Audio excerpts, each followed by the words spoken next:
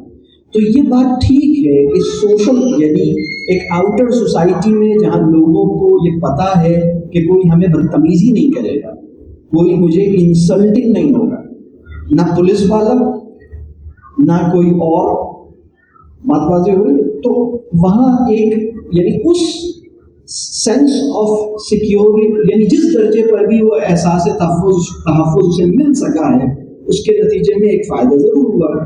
پھر ایک اور یعنی اخلاقی کمال ہے جو نظام کی گرفت کی وجہ سے بھی پیدا ہوا, یعنی وہاں جو چیزیں ٹھیک ہیں اس میں کچھ ہاتھ, یعنی اگر ہم یہ کہیں ویسٹرن سوسائٹیز میں یہ بات ٹھیک ہے, ویسٹرن سوسائٹیز کو ایک اخلاقی برتری حاصل ہو گئی ہے مسلم معاشرے پر, یہ بات واضح ہوئی. وہ اخلاقی برتری کیوں حاصل ہوئی ہے, اس کی ایک وجہ یہ ہے کہ فطرت کے اندر جو خیر اللہ نے رکھی تھی وہ اس معاشرے میں وہاں پر بھی اس کو چیلنج ملا, ماں باپ یا بیوی اور جو فیملی کی محبت ہے وہ نہیں ملی, اس کی وجہ سے کچھ اسپوائل ہوا. ہماری سوسائٹی میں وہ کچھ اور طرح سے اسپوائل ہوئی, ان کی سوسائٹی میں کچھ اور طرح سے اسپوائل ہوئی. وہ اقبال کا بڑا خوبصورت شعر ہے, خودی کی موت سے مغرب کا اندروں بے نور, خودی کی موت سے مغرب کا اندروں بے نور, خودی کی موت سے مشرق ہے مبتلا جزام. جزام سرفس پہ ہوتا, اسکن ڈیزیز ہوتی.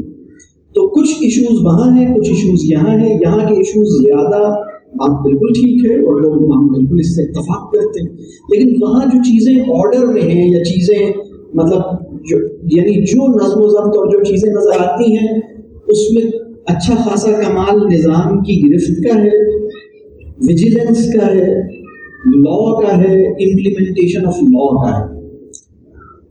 اور کچھ کمال یعنی ایسا بھی ہے کہ لوگ مطلب ان کے اندر ایک یعنی ایک خیر, بہرحال یعنی اللہ کے انکاریوں کے اندر بھی اگر کوئی خیر زندہ ہے تو وہ اللہ کی قدرت ہے کہ اس نے جو نور فطرت انسان کے اندر رکھا تھا اللہ نے اپنے انکاری کو بھی اس خیر سے ڈیٹیچ نہیں ہونے دیا. لیکن ہماری تو ڈبل پکڑ ہے کہ ہم تو مطلب یعنی معاف کرنے کی صلاحیت اس آدمی کو جس نے قرآن کی آیتیں بھی سنی ہیں, احادیث بھی سنی ہیں, معاف کرنے کی کیپیسٹی اس کی ڈیولپ کیوں نہیں ہو پا رہی, بہت اہم سوال ہے. تو یہ بات آپ کی اپنی جگہ ٹھیک ہے, اور بہرحال یہ بھی پورا موضوع ہے, لیکن میں نے یہ آپ سے عرض کر دیا کہ وہاں جو آرڈر ہے اس کی ایک وجہ کیا ہے, اور اس سوسائٹی میں بھی مطلب اب اپنے کچھ چیلنجز ہیں. یہاں کے اندر ایک اگلینس ہے, وہاں اس طرح کی اگلینس جیسے بدصورتی ہے نا, تو وہاں اس طرح کی بدصورتی محسوس نہیں ہوتی. تو بات اپنی جگہ ٹھیک ہے. آپ نے کہا کہ اے آئی فطری ذہانت جو ہے وہ بے یقینی پیدا کرتی ہے, ٹھیک ہے. تو آج کل کا بچہ جو ہے وہ آپ نے یہ بھی کہا کہ ٹرسٹ کیا جائے. اب اے آئی کے ذریعے کوشچن جو بچے کرتے ہیں وہ مختلف قسم کے کرتے ہیں, اور ایک معذرت کے ساتھ میں بات کروں کہ ہماری جو بچوں کی بات ہے وہ اپنا ٹائم بچانے کے لیے موبائل بچے کے ہاتھ میں لیتی ہیں اور اپنا کام کر لیتی ہیں. تو آپ کہہ رہے ہیں کہ موبائل کا جو اسکرین ٹائم ہے وہ کم ہونا چاہیے. میں تو چاہتا ہوں تو بچے کے پاس اسکرین ٹائم بھی زیادہ ہے اور اے آئی کو بھی استعمال کر رہا ہے, اور آپ یہ کہہ رہے ہیں کہ اے آئی جو ہے وہ فطری ذہانت یا بے یقینی پیدا کر رہا ہے. کس طرح کر رہا ہے بے یقینی پیدا, جبکہ آنے والا زمانہ جو ہے وہ اے آئی پہ ڈیپینڈ کر رہا ہے. سبحان اللہ, یہ بہت اہم بات ہے. اصل میں انسان جب اپنی ذہانت کا استعمال چھوڑ دیتا ہے تو وہ بلکہ صرف ذہانت ہی نہیں, ہمارے پورے وجود, ہمارا جو پورا وجود ہے, چاہے وہ بدنی وجود ہو چاہے وہ ہماری ذہن کا معاملہ ہو, ایک اصول پہ کام کرتا ہے. وہ یہ ہے کہ ہم اپنے جس آرگن کو زیادہ یوز کرتے ہیں, اچھے مصرف میں یوز کرتے ہیں, اتنا اس کی صحت اچھی رہتی ہے, اتنا وہ ایکٹیو رہتا ہے, استعمال کے قابل رہتا ہے. آپ چلنا چھوڑ دیجیے آپ کے مسلز ویک ہو جائیں گے, آپ دوڑنا چھوڑ دیجیے اور بھی مطلب چلنا مطلب بیٹھے رہیں تو آپ اور بھی لاغر ہو جائیں گے. مطلب یہ جو پوری چیز ہے نا ذہن کا استعمال بھی, تو ابھی وہ یہ رہا ہے کہ ہم نے جیسے آؤٹ سورس کرنے کا ایک مائنڈ سیٹ ہے, تو اب جیسے ہم اس والی چیز اس کانٹیکسٹ میں یہ بات کہہ رہا تھا, اس کی اپنی تفصیل ہے, ابھی ہم اس میں نہیں جا سکتے.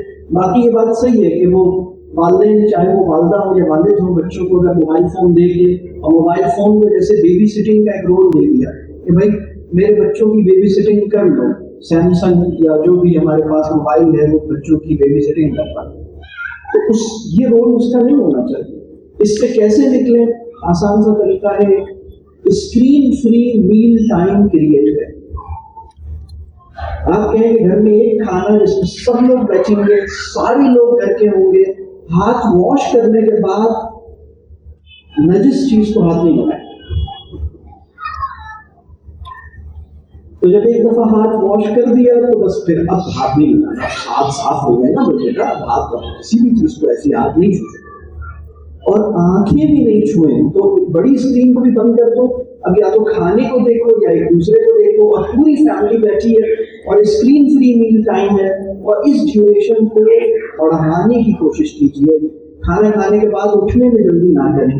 تو اگر یہ کام شروع ہو جائے تو یہ ایک واحد پیریڈ ہوگا چھوٹا سا جس میں ذرا پوری family screen free moments enjoy کرے گی انشاءاللہ.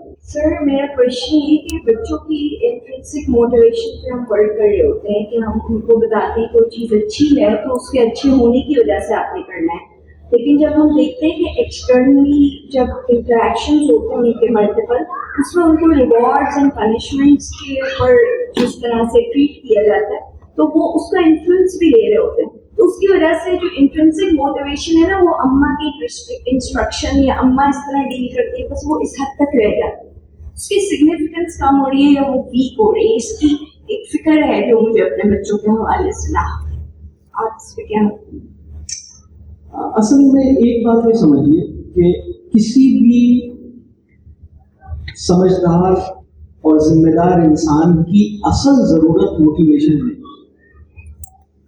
ہم اس وقت بالکل ہم ایک ایسے دور میں داخل ہو گئے ہیں جب بہت سارے موٹیویشنل اسپیکرس, لوگ مجھے بھی موٹیویشنل اسپیکر نہیں سمجھتے ہیں. میں بہت معذرت کرتا ہوں, اللہ کرے کہ میں آپ کی توقعات پر پورا نہ اتروں اور میں آپ کو موٹیویٹ نہ کروں. میں بالکل آپ کو موٹیویٹ نہیں کرنا چاہتا, اور میں مطلب اصل میں ہماری اصل ضرورت موٹیویشن نہیں, ہماری اصل ضرورت شعور ہے, تیقن ہے, ایمان ہے.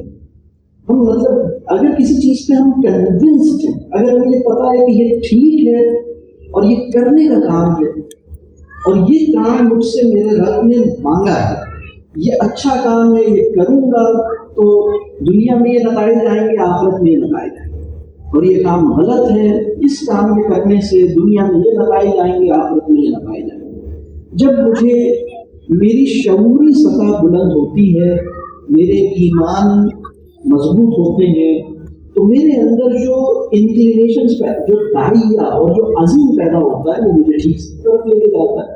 موٹیویشن جو ہے نا وہ ایک خاص کانٹیکسٹ ہے جو پچھلے 100 سال سے یہ لفظ پاپولر ہوا, اور وہ ایڈورٹیزمنٹ کے کانٹیکسٹ میں اور سوسائٹی میں جب ٹرینڈز انٹروڈیوس کیے گئے اور وہ یہ ہوا, اور پھر اب ہم انٹرنل مطلب اصل میں ایکسٹرنل موٹیویشن تو بالکل ہی ایک چیز ہے, لیکن انٹرنلی موٹیویشن اصل میں بات یہ ہے کہ ہر انسان اپنے شعور کا تابع ہے. اگر ہم کسی بچے کو اس سطح پر لانے میں کامیاب ہو گئے کہ وہ اس چیز کو ٹھیک سمجھتا ہے, ممکن ہے ابھی اس چیز کو اختیار نہ کر پائے لیکن اس کو یہ بات سمجھ آ گئی ہے. مثال کے طور پر ایک بچہ ہے وہ اس بات کو مانتا ہے کہ ہاں اصولی طور پر یہ کام مجھے کرنا چاہیے اور یہ غلط کام ہے, یہ نہیں کرنا چاہیے, لیکن ابھی میں بس کسی وجہ سے اور چکروں میں لگا رہا ہوں نہیں, لیکن شعوری طور پر وہ مان رہا ہے. اب اس کو دعا دیجیے, اس کی تکریم کیجیے, اس سے بدظن نہ ہو, اس سے بدگمان نہ ہو, اس سے نا امید نہ ہو, اس کو اپنی محبت سے محروم نہ ہونے دیں, اس کو پیار کریں, اس کو محبت دیں, اس کو دعا دیں, لیکن نا امید نہ ہو. انشاءاللہ تعالیٰ یہ کام کرے گا, لیکن تم یہ کام کر لو گے تو یہ نہیں جائے گا. تم یہ مطلب اگر ایک آدمی ہے جس کا شعور تو اس کام پہ